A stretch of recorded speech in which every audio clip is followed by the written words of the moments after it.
السلام عليكم. انا سميتي ديام، انا فرنساويه والاصل ديالي من فيتنام وكنتعلم الدارجه. اليوم غنحاول ندير هاد الفيديو غير بالدارجه وصافي.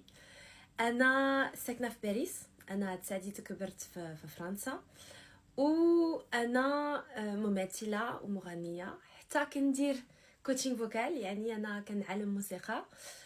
يعني الا بغيتي تغنيو مرحبا.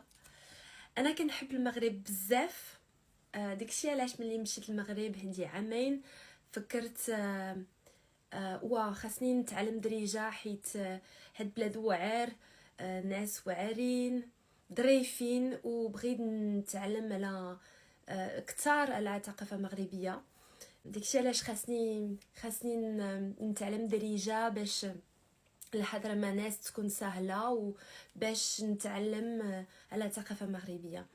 بالنسبه ليا ثقافه مغربيه كبيره، والاخلاق مغربيه بحال ديال الاخلاق فيتناميين. كاينين بزاف نقاط مشتركه ما بين المغرب والفيتنام، وبغيت نشارك معكم العلاقه اللي كاينه ما بين هاد البلدان.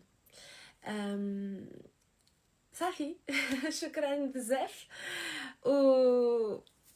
ونشوفوا.